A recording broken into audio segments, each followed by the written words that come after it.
In 2024, the story begins with a couple of researchers come to a famous international technology company. Takumi is a clever microbiologist man who good at genetically modify. Maggie is a physician scientist. She has a lot of accepted research about cancer. This company is well known to everyone because in daily life, everything and every product from Shinyawat, example medicine, electricity and technology products. A smart man who is the CEO of Shinyawat walked into the couple's laboratory. All three people talk about immortal animal experiment of the company. The results of the important experiment that they try to do are good as they had intended. The CEO smiled proudly at the results. He threw himself whether he should offer a secret project to a couple. These results of this experiment so fantastic, said by Shinyawat. Takumi said, we couldn't have done it without you. I sincerely appreciate your patience. The researcher couple bowed and thanked humbly. Then the CEO entrusted the secret project to both of them because he believed in their skills and abilities. Let's move on the project next steps. What do you mean? Said by Maggie. Then let's start testing on food. No, I absolutely won't do it. The experiment that the CEO talked about is dangerous and unethical. There's no way he would do it. You have come too far to turn back now, doctor. But it's still too risky to test on food. The government would never approve human testing. I think we can find other variables. There's no way we'll get ethical approval for this. Who says I would be asking? Then we resign from our position of this project. If you put it that way, what can I possibly do? Shinyawat said, smiling in resignation as to his proposal hadn't worked on his researcher couple in front of them. Takumi's expression soiled, his eye narrowing distrustfully, and his mouth worked before his wife Maggie, unable to bear the tension any longer, politely excused them. Doom. We will excuse ourselves now, sir. Please, go ahead. Oh, I forgot. Thank you both for bringing this project this far. I have got reward for you as well. The sound of the door closing signaled the departure of the research couple from the lab. When he is alone, he picked up the phone to call someone. Hello, let's the experiment in third. Okay, I will do it. And did Dr. Takumi and Dr. Maggie approve it? Oh, those won't be working with us any longer. Mr. Shinyawat picked up the phone again and made another call. All done with casual demeanor, as if it were routine. Hello, I need a service. Trucket. Dr. Takumi and Dr. Maggie. This job has unlimited bucket, but it's only to look at accident as conveniently as possible. Okay. After their conversation, Shinyawat remained in the lab, while Takumi and his wife Maggie were packing up to head home. They sat quietly in the car, both seemingly deep through, before the husband finally spoke. I don't think we are safe anymore, he said worriedly. Turning to look his wife, her face looked troubled, understandably. So, after their boss and assigned them project that they could not complete, project immortally in third. This project was bound to be shut down. It was both unethical and immoral. They couldn't bear to continue with something like this. This previous experiment, which involved animals, has already left them deeply confident. What should we do? And What about our child? She asked. I think we should send them to stay with relatives in countryside. Our child must be safe, he said and removed his glasses and rubbing his forehead balls in straight. Do you think Mr. Shinawat will really do this with it? This crazy project? His wife asked. I don't know what he's planning to do next, but it can be anything good. Dr. Takumi replied, unable to figure out our solution. Then he started in the car, leaving the company while calling his relatives. After that, evening news said, late tonight, a married couple, both scientists were involved in a car accident and died at this scene. The decade had passed. The Shinyawat Corporation continued to thrive, accelerating itself as a leader in technology in this era. Meanwhile, two brilliant young scientists, Dr. Sasaki and Dr. Kaneki, have recently been introduced as the company's chief restaurants. However, beneath their dedication lies an secret message. They have joined Shinyawat Corporation to uncover the truth about what happened their parents. Sasaki and his younger brother Kaneki, both 26-year-old PhD holders, straight into the company meeting room as highly regarded researchers. Then they have been assigned to lead a project involving in the extraction of rare mineral antithium from the distant planet Gi-111, which will serve as a critical mineral in a classified project. In the expensive conference room, researchers and authors keep personnel gather. Soon, the meeting chairman enters, wearing a well-fitted suit and polished leather shoes. A middle-aged man with an air authority steps forward. The CEO Shinawat Corporation, looking just as poised as he did a decade ago. Hello, everyone. Let's start the meeting. How have you been, Dr. Sasaki? I heard you recently received the Scientist of the Year award. It's nothing much. I have thanked to my brother for his constant support in my experience. Kaneki stays silent and keep cool. Alright, let's get down to the business. A presentation slide appeared showing an unusual mineral that not seen anywhere else. Everyone here knows how critical the antithium material is to our company and how much profit and prestige it brings us. Mr. Shinyawat continued, discussing the importance of antithium, a mineral that doesn't exist on Earth. The presentation details on comprehensive data collected by various researchers over the years. He has invested 10 years in mineral exploration projects, sending astronauts to gather samples for extensive study. In this meeting, he aimed to recruit researchers for upcoming mission to collect ever more of the mineral. The planet is rich in mineral is Gi-111. I expect Dr. Sasaki and Dr. Kaneki to prepare thoroughly for the mission next month. I hope our mission will be success. With great anticipation, Shinyawat emphasized the significance of this space mission. This isn't merely a research expedition, it's a large-scale mission to harvest antithium back to advance the company objectives. It's next month. Everything we've worked toward over the past 10 years to find out the truth. Kaneki nodded in agreement. They had joined the company to uncover the truth about their parents, who had once worked there. Sasaki had decided himself to the company development to earn Mr. Shinyawa true. Are you going to say anything? Have you forgotten what happened to our parent?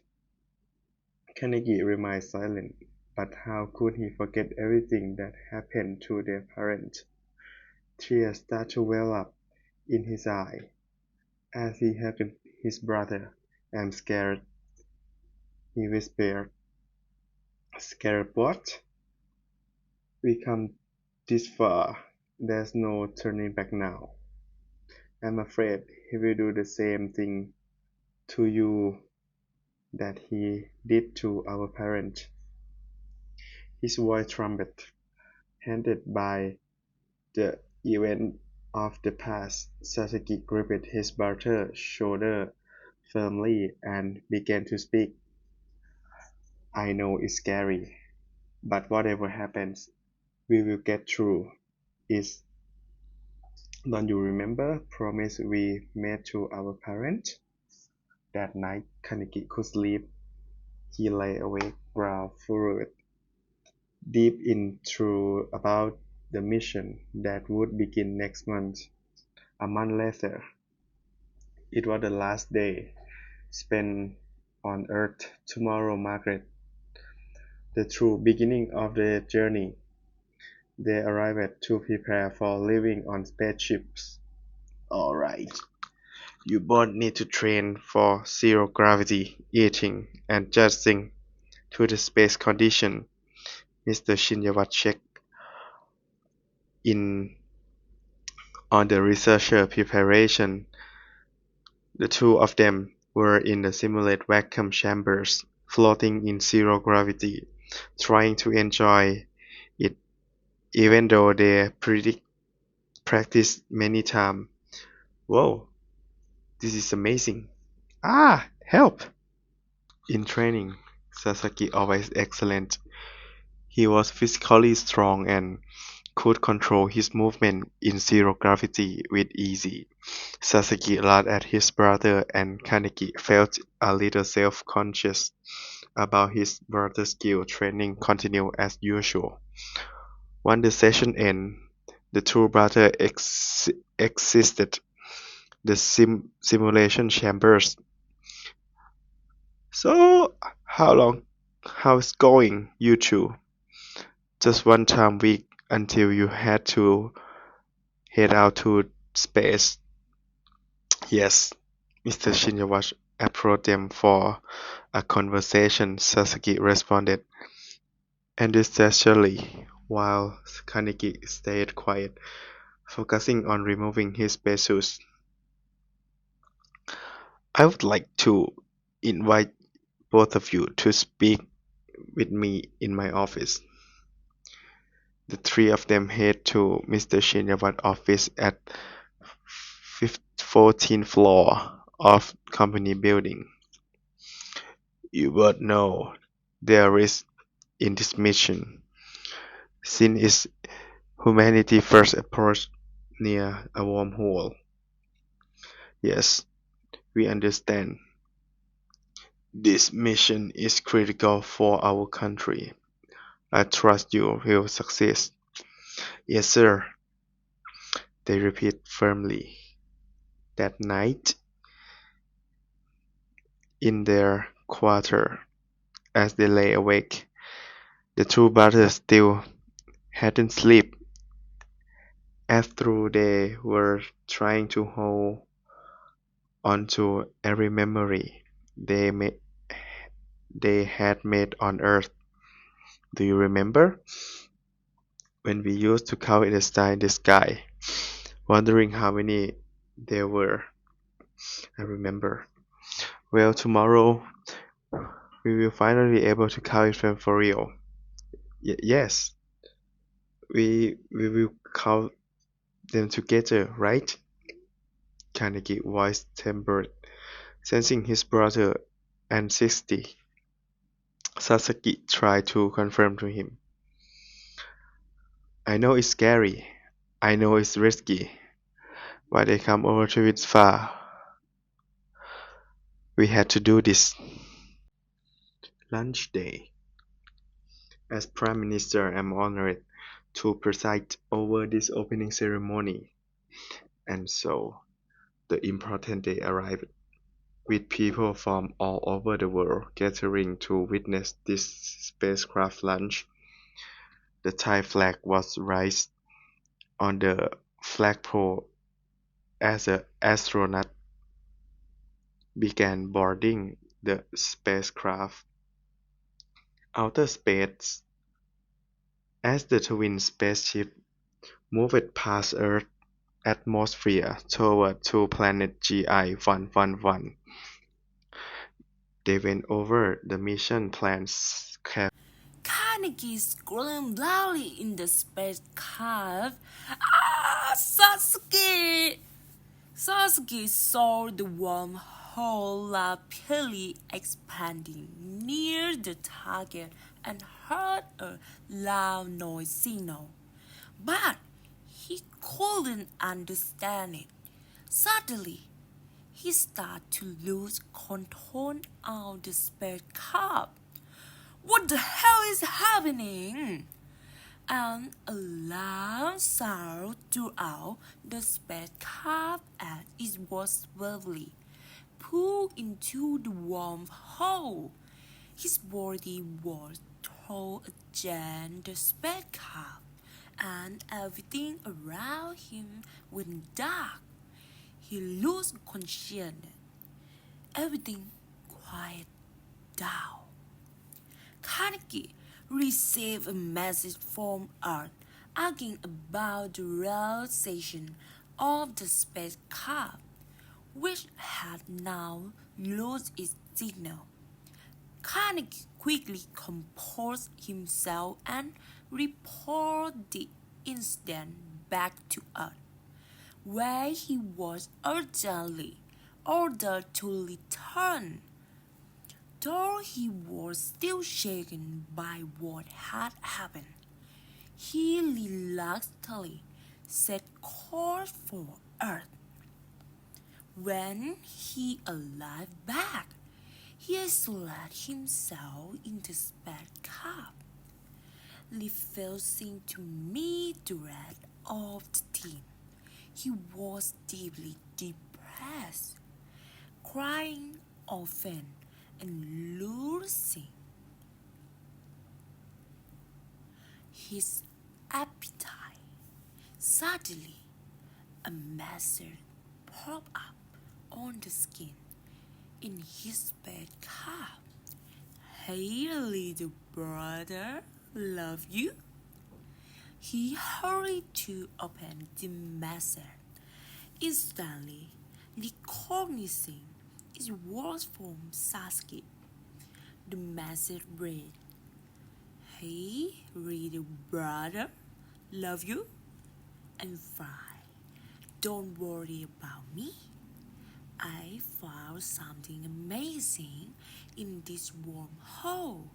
A vast amount of time and information to explore. I've even found something information about our planet dad. Let's move on to the project next step. What do you mean? Then let's start testing on human. No! I absolutely won't do it! The experiment that the CEO talked about is dangerous and unethical. There's no way he would do it. You have come too far to turn out now, doctor. But it's still too risky to test on human. The government would never approve human testing. I think we can find other variables. There's no way we will get ethical approval for this. Who said I be asking? Sasuke woke up in his spacecraft and looked out at an unfamiliar environment. He quickly realized he had ended up in the wormhole. The planet was highly advanced, filled with traveling buildings, and the inhabitants looked almost human, except they all had cat ears. Why are there so many cats everywhere? He said in shock. It's an alien! Look, an alien! It's an alien! Alien! Calm down, everyone. I came from another dimension. Sasuke then tried explaining Earth and how he lived on this planet. But the cat didn't understand because he was human. However, they revered him, treating him like a god and even appointing him as the prime minister. Sasuke became so caught up in the attention and fun that he almost forgot about his mission to export his company with his brother. Eventually, he sent a message to his brother and alleged a special technique to call him. But when he connected, he saw his brother crying from missing. In the video call, where are you, Sasuke? I miss you so much. I'm on Cat Planet. What? Never mind, you have to export that company, no matter what. Sasuke spoke in a serious tone, then began explaining the plan to reveal the company's wrongdoings. And so, the story of the export began. That one day, Carnegie went to work and walked over to see medicine. However, when Carnegie opened the door, he saw Shinjiwa talking to his old reflection in the mirror. Get rid of him. If you let him be, he will export everything about you. Yet, oh, Carnegie, why didn't you knock? You really startled me. Oh, sorry. I just had something I want to discuss with you. Go ahead. I want to resign. Yeah, I just won first pie in the lottery. 20 tickets. So I would like to quit. Oh, sure. If you want to resign, go ahead. I will be sad to lose that about employee.